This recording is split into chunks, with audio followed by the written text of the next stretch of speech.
Mavzuyimiz demak funksiya asimtotalari.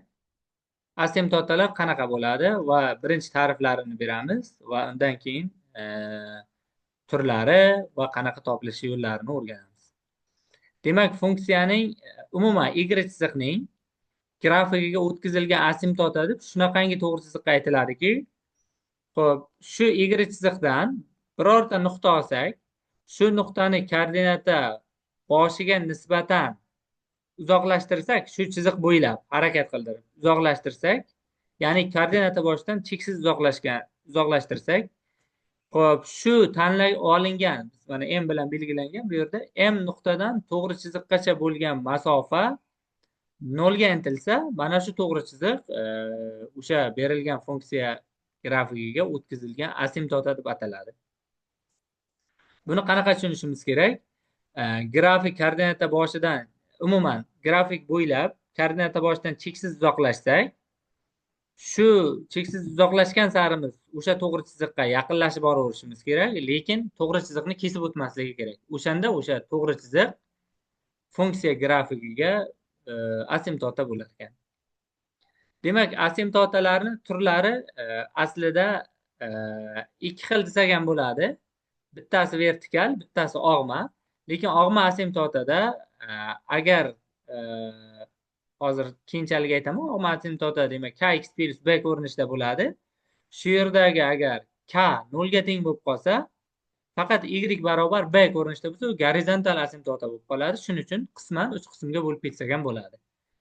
Lekin aslida vertikal va og'ma desak ham unda ham xato emas. Sababi gorizontal asimtota bu og'ma asimtotalarning ichida joylashadi. Shundoq ham bor. Endi demak, vertikal asimtota qanaqa bo'ladi? Demak, fx funksiyada masalan x0 nuqtada hop x0 nuqtada o'ngdan yoki chapdan intilganda funksiyaning limitlaridan hech bo'lmaganda bittasi, ya'ni kamida bittasi cheksizlikka intilsa, bu yerda plus cheksiz yoki minus cheksiz ahamiyati yo'q. Lekin o'ngdan va chapdan intilganda, ya'ni bir tomonli limitlaridan kamida bittasi xo'p, cheksizlikka intilsa, u holda x barobar x0 to'g'ri chiziq funksiyaning fx funksiyaning vertikal asimtotasi deyiladi. Bilamiz, x barobar x0 to'g'ri chiziq bu koordinata sistemasida vertikal chiziqni beradi, ya'ni oy ga parallel bo'lgan chiziqni beradi. Shuning uchun bu vertikal asimtota deb ataladi. Endi bu vertikal asimtota odatda funksiya uzilish nuqtalarida kuzatiladi.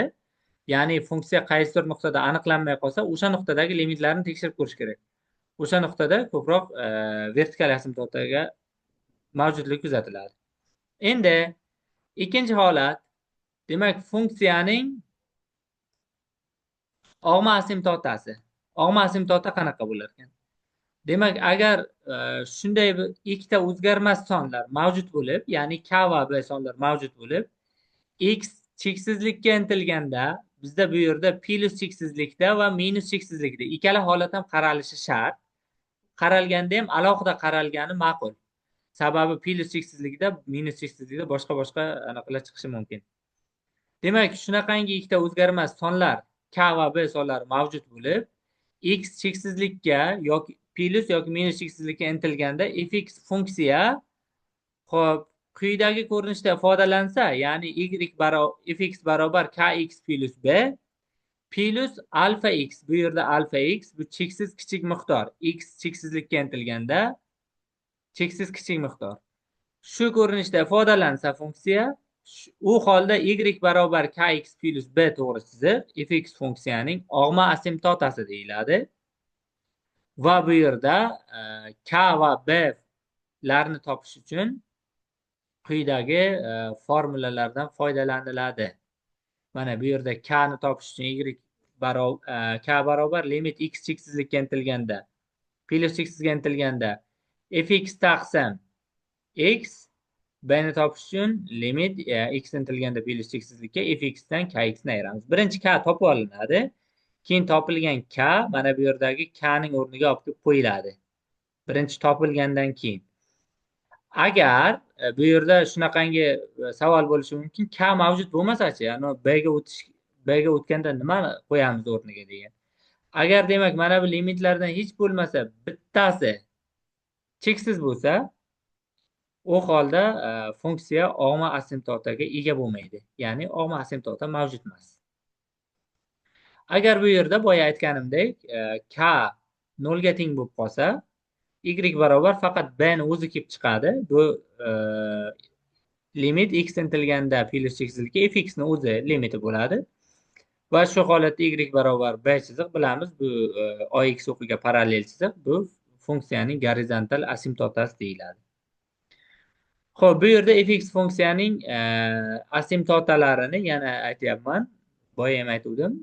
X plus cheksizlikka va minus cheksizlikka intilganda har xil bo'lishi mumkin asimtotalar. Shu sababli demak k va b larni aniqlashda plus cheksizga intilgan va minus cheksizga intilgan holatlarni alohida qaragan ma'qul.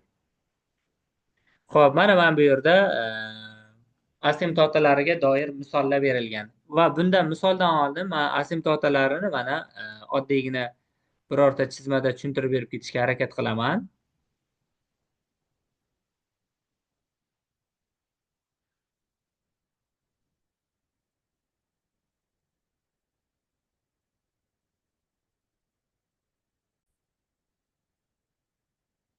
Mana bu yerdagi birinchi chizmaga e'tibor beramiz. Birinchi chizmada mana ko'ryapmiz, funksiya grafigi mana yuqoriga qarab stirka qo'yib qo'yaman. Borgan sari yaqinlashib boradi bu chiziqqa. Lekin kesib o'tmaydi. Shuning uchun mana bu chiziq aslida bu qizil chiziq x barobar x0. Qanaqadir bitta vertikal chiziq x0. O'sha x0 degan nuqta koordinatasi mana bu yerda-da x0. Mana shu chiziq vertikal asimtotaga misol bo'la oladi. Keyingisi mana bu ikkinchi chizmaga e'tibor beramiz. Ikkinchi chizmada mana bu chizig'imiz ko'ryapmiz, mana cheksiz yaqinlashib boradi. Lekin bu yerdagi to'g'ri chiziqni kesib o'tmaydi. Bu yerdagi to'g'ri chiziq demak y barobar kx plus b ko'rinishda, ya'ni og'ma asimtota. Bu yerda k ham 0 ga teng emas, plus b. Endi b 0 ga teng bo'lishi mumkin bu yerda. B 0 ga teng bo'lsa, koordinata boshidan o'tishi mumkin. O'tadi. Ana endi va uchinchi holat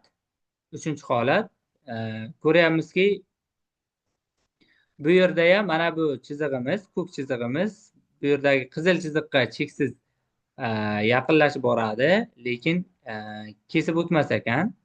Shuning uchun demak, lekin bu yerdagi qizil chizig'imiz bu demak faqatgina gorizontal chiziq va bu aslida y barobar b ko'rinishida grafik. Y barobar b. Ya'ni k qismi yo'q. K 0 ga teng bo'lgan holatda.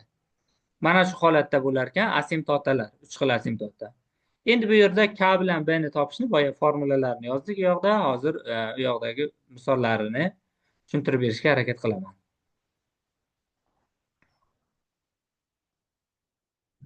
Xo'p, mana bu misollarga e'tibor beramiz. Misolga y barobar x kvadrat minus 3 taqsim x. Funksiya grafikining asimtotalarini toping deyilgan. Demak, funksiya mahrajda qaraymiz. X bor. X nuqtada uziladi. Shu uzilish nuqtasida limitini tekshirib ko'rish kerak. Plus cheksizlik 0 ga 10 dan intilgandagi limiti plus cheksiz, chapdan intilgandagi limiti minus cheksiz. Demak, x barobar 0 to'g'ri chizig'imiz vertikal asimtota. Chunki hech bo'lmasa bittasi cheksiz bo'lsa degandek, demak ikkalasi ham cheksiz bo'lyapti. Shuning uchun demak bu chizig'imiz vertikal asimtota. Ana endi biz gorizontal asimtotani izlab ko'ramiz. Hozircha gorizontal asimtotani izlash uchun demak x plus cheksizga intilganda fx ni o'zini limitini ko'raylik. O'zini limitini ko'rsak plus cheksiz bo'lib ketadi. Agar x'imiz minus cheksizga intilgandagisini ko'rsak, bu yerda plus emas, minus bo'lishi kerak. Minus cheksizga intilgandagini ko'rsak, bu minus cheksiz bo'lib ketar ekan. Demak, chekli chiqmadi. Demak, bu funksiya gorizontal asimtotaga ega emas. Ya'ni k bor bo'lgan taqdirda ham. Endi uchinchi holat, demak, k ni topish formulasi bor. Bizda topamiz funksiyani x ga bo'lib, x kvadrat minus 3 taqsim x kvadrat bo'ladi. Bilamiz, hammasini x kvadratga bo'lib yuborsak, 1 minus x kvadrat taqsim 1 minus 3 taqsim x kvadrat taqsim 1 bo'lib qoladi. Bu yerda 3 taqsim x kvadrat 0 ga intilgani uchun faqat natija bizda 1 qoladi. Va shu 1ni mana bu k ni o'rniga olib kelib qo'yadigan bo'lsak, 1x, mana bu yerda 1 yozilmagan bo'lsa ham bor deb tushunamiz. Umumiy makhraj bersak, x ni yuqorisiga x ga ko'paytirib yuqoriga yozib yuborsak, u faqat minus 3 qoladi. Makhrajda x esa x ni o'zi. Shunda bizda b 0 ga teng chiqar ekan. Demak, bitta asimtoti topildi. Endi faqat bu yerda k ni minus cheksizga intilganda, x ni minus cheksizga intilgandagi variantni ham ko'rishimiz kerak. Sababi minus cheksizga intilganda boshqa asimtotda chiqib qolish ehtimoli bor. Endi minus cheksizga intilgandagini ham tekshirib ko'rsak, yana o'sha ish, bunda ham k 1 ga teng, b esa 0 ga teng ekan. Demak, bunda og'ma asimtota bor. Bu k 1 ga teng chiqqani uchun k ni o'rniga 1 qo'yiladi, b ni o'rniga esa 0 qo'yiladigan bo'lsa, y barobar x degan to'g'risi hosil bo'ladi. Ya'ni bu birinchi va uchinchi chorak bisektrisalari, mana shu bisektrisa, demak, yuqorida berilgan y barobar x kvadrat minus 3 taqsim x funksiyaning og'ma asimtotasi bo'lar ekan. Endi mana shu asimtotalarni topishga doir misollar berilgan mana quyida. Shu misollar, demak, talabalarga mustaqil o'zlari ishlab ko'rishlari uchun vazifa bo'ladi. Va shu bilan darsimizni yakunlaymiz.